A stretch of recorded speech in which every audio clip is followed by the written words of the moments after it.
Jumat kali ini menjadi ladang pahala bagi kita dan menjadi penghapus dosa bagi kita semua. Salawat serta salam mudah-mudahan dilimpah curahkan kepada baginda alam, Panglima besar umat Islam, Habibana wa Nabiyana Muhammad sallallahu alaihi wasallam.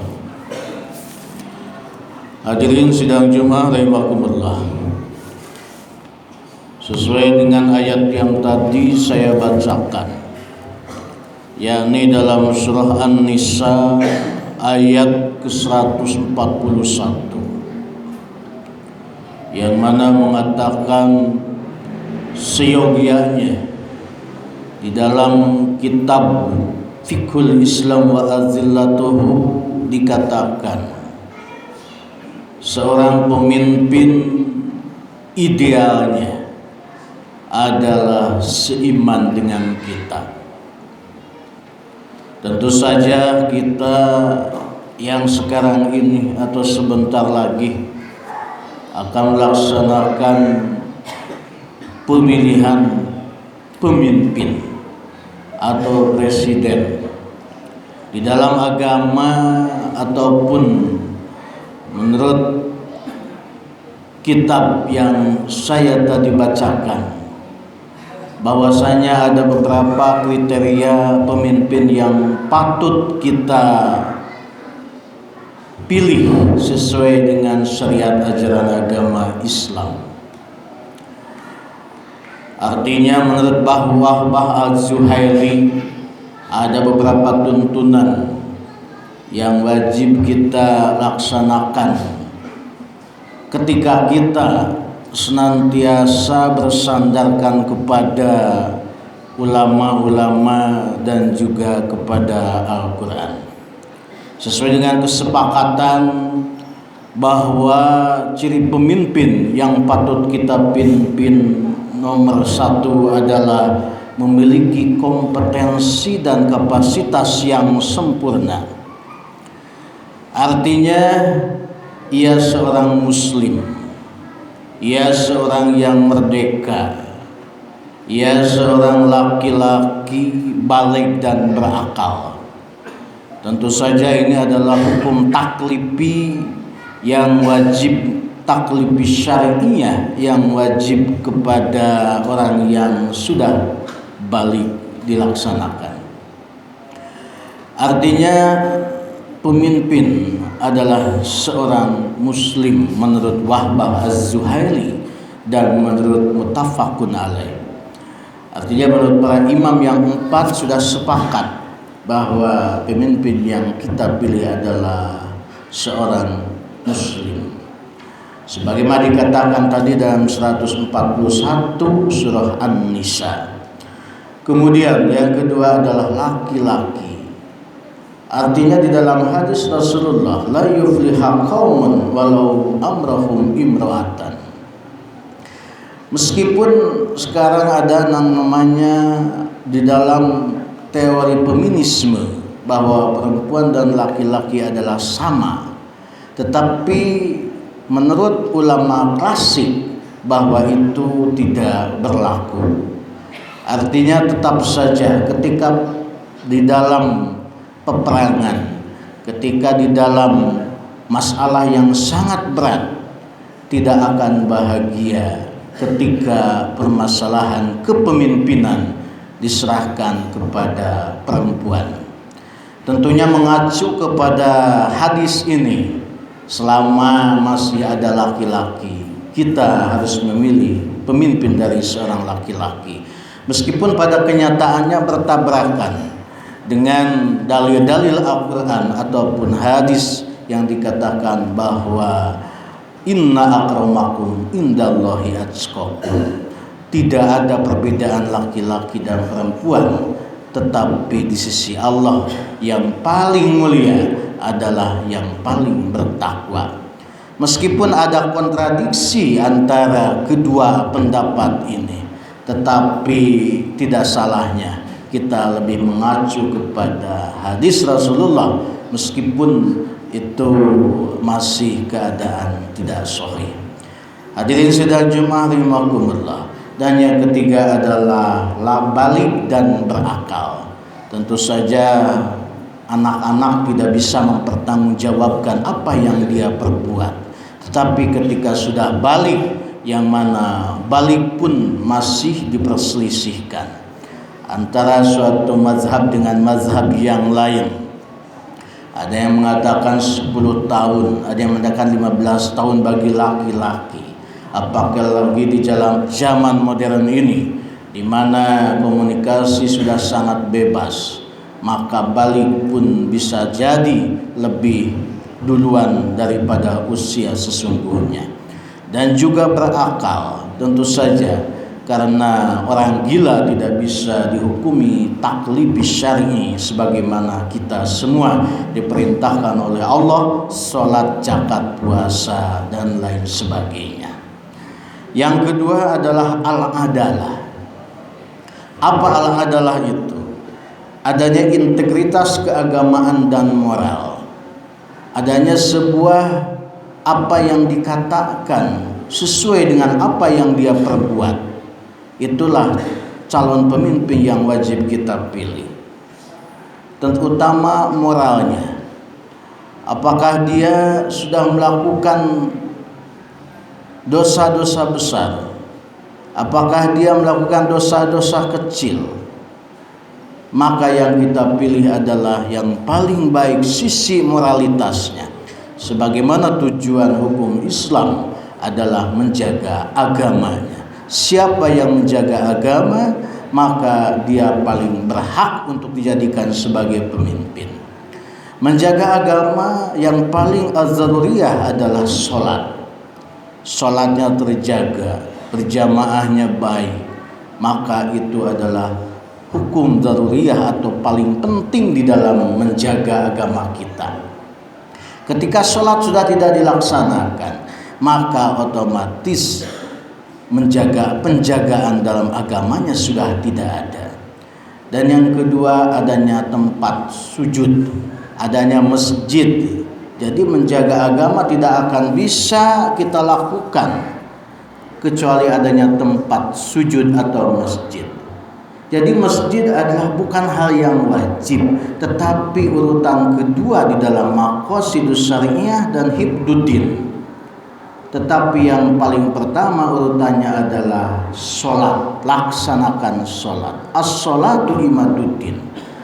Dan tentu saja yang ketiga, masjid tidak akan menjadi betah kita melaksanakan ibadah, kecuali kalau di masjid itu difasilitasi dengan hal-hal yang positif, supaya kita mendapatkan kebetahan di dalam masjid ini. Seperti halnya sekarang yang kita tempati ini. Ini adalah sebuah kebaikan. Tetapi di dalam hifdzuddin urutannya bukan nomor 1 tetapi nomor 3. Artinya masjid difasilitasi dengan AC, dengan mic yang baik dan juga lain sebagainya. Ini adalah penjagaan agama kita, urutan nomor 3. Hadirin sidang Jumat rahimakumullah. Jadi yang kedua adalah adanya harga diri di dalam diri seseorang tersebut. Dia menjaga keharaman-keharaman, tidak seenaknya di dalam melaksanakan perbuatan-perbuatan, menjauhi kemaksiatan-kemaksiatan. Dan dengan sholat itulah, karena dengan sholat bisa menjaga minal fahsya'i wal munkar. Tidak akan terjadi perzinahan, jika akan terjadi sebuah korupsi ketika orang tersebut melaksanakan sholat dengan sebaik-baiknya. Yang ketiga adalah memiliki kompetensi dan kapasitas keilmuan. Artinya tentu saja pemimpin harus pintar, dia harus cerdas, karena dia ada sebagai seorang mujtahid. Ketika ada permasalahan hukum dan permasalahan yang lainnya, maka dia bisa berijtihad. Oleh karena itu sangat mutlak ketika pemimpin tersebut bisa menguasai sumber hukum syar'i. Di antaranya adalah Al-Quran, Al-Hadis, Ijma' dan Qiyas. Maka ketika seorang pemimpin bisa memahami hukum-hukum, sumber hukum yang ada di dalam Islam, maka otomatis dia bisa menguasai dan permasalahan bisa terselesaikan. Tetapi ketika ada pemimpin yang tidak menguasai, tidak bisa bermujtahid, apalagi urusan siasah syariah, maka otomatis dia tidak cocok menjadi pemimpin. Yang keempat adalah memiliki kebijaksanaan, kearifan memandang berbagai permasalahan politik, militer, dan administrasi. Jadi tentu saja seorang pemimpin juga bukan berhadapan ke dalam satu agama, tetapi berbagai macam orang yang ada di dalamnya. Sebagaimana Rasulullah SAW di dalam piagam Madinah, dia bisa meramu, dia bisa mencari, mengamankan umat-umat yang lain di Madinah tersebut. Dengan adanya piagam Madinah, maka umat Nasrani, umat Yahudi merasa aman, merasa damai di bawah kepemimpinan Rasulullah. Oleh karena itu tidak cukup pemimpin hanya memahami ilmu agama saja, tetapi ilmu militernya tahu, administrasinya tahu, permasalahan yang lainnya tahu. Dan dia tentu saja harus kuat dan tegas di dalam meramu atau mencari kedamaian bagi umatnya. Urutan yang kelima adalah memiliki karakter kepribadian yang kuat, memiliki karakter berani, tegas, hingga mampu menjaga dan melindungi tanah air, melawan musuh, menegakkan hukum, keadilan kepada yang dianiaya, dan merealisasikan hukum-hukum Islam. Jadi dia harus seseorang yang teguh, seorang yang berani. Ketika kita teraniaya, maka dia bisa membela, dan tentu saja dia melaksanakan hukum-hukum Islam yang sekarang ini kita laksanakan. Dia tidak kontradiktif dengan hukum-hukum yang kita laksanakan. Dan yang kedua terakhir adalah memiliki kapasitas fisik yang memadai.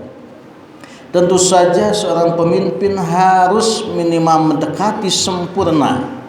Tidak ada cacat fisik yang bisa mengakibatkan kepemimpinannya tidak menjadi sempurna. Artinya dia tidak bisa melaksanakan kepemimpinannya dengan baik. Dan kecacatan itu terbagi 3. Yang pertama kecacatan panca indera, yang kedua kecacatan pada tubuh, yang ketiga adalah kekurangan atau kecacatan pada tindakan. Artinya dia bisa mendekati seperti halnya Rasulullah SAW, meskipun di dalam fikih, di dalam qawaidul fikih dikatakan bahwa kita tidak mencari yang sempurna, tetapi kita mencari yang mendekati sempurna. Dan ketika ada yang mendekati sempurna, maka jangan ditinggalkan. Karena itulah Islam menunjukkan bahwa dia seorang cocok untuk pemimpin. Dan yang terakhir, tetapi ini masih diperselisihkan, artinya adalah nasabnya, sebagaimana zaman Rasulullah SAW, zaman sebelum jahiliyah ataupun pasca jahiliyah, bahwa pemimpin adalah seorang suku Quraisy. Dulu zaman Rasulullah, pemimpin harus berasal dari suku Quraisy, karena suku Quraisy bisa menjaga kedamaian, dia menjaga ketentraman. Ketika dipimpin oleh suku Quraisy, maka terjadi perbaikan-perbaikan. Kalau dianalisa di dalam teori tersebut, maka kita bisa mengimplementasikan pada sekarang ini. Mungkin. Jadi kalau kita sekarang mungkin harus dari suku Pulau Jawa atau dari apa? Karena zaman Rasulullah dulu adalah senantiasa selalu kepada suku Quraisy, karena suku Quraisy adalah terkenal dengan kepemimpinannya dan senantiasa pintar, cerdas, bisa menjaga kepemimpinan khalifahan umat Islam dengan damai. Dan secara realitas sekarang pada kenyataannya Islam bukan khilafah lagi, karena dulu di komando Islam itu satu bagian, tidak ada negara-negara terpecahkan. Tetapi sekarang tidak bisa dipungkiri bahwa Islam terpecah di negara-negara yang dipimpin oleh pimpinan masing-masing. Tentu saja tidak menjadi permasalahan, tetapi kita pilih dan kita masih bisa bersatu, komunikasi antar umat Islam, baik dalam ekonomi, politik, ataupun dalam bidang agamanya. Kita bisa ijma, kita bisa berkumpul lewat komunikasi yang baik, komunikasi yang canggih, dan ijma pun tidak bisa kita tutupi lagi, masih bisa kita laksanakan. Itulah 6 hal ditambah 1 yang masih diperselisihkan menurut Imam Wahbah Az-Zuhaili di dalam kitab Fiqhul Islam wa Azillatuhu, bahwasanya pemimpin adalah seseorang yang mendekati sempurna. Barakallahu li wa lakum.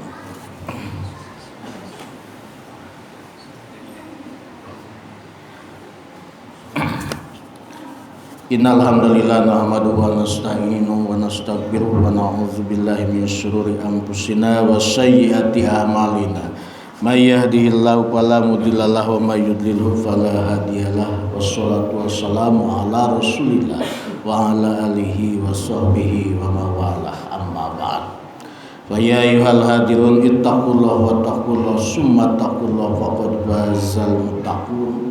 A'udzu billahi minasyaitonir rajim. Ya ayyuhalladzina amanu taqullaha wal tandur nafsum ma qaddamat liwat wattaqullaha innallaha khabirum bima ta'malun.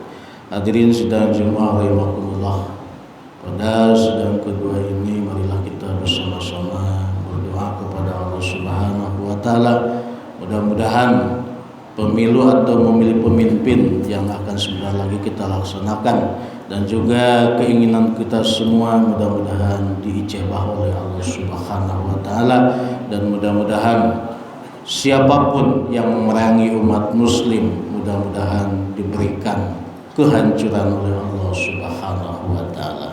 Allahumma shalli wa sallim wa barik ya rabbal alamin. Allahumma bil muslimin wa muslimat wal mu'minina wa mu'minat al ahya'i minhum wal amwat ya qadiyal hajat innaka sami'un qaribun mujibud da'awat.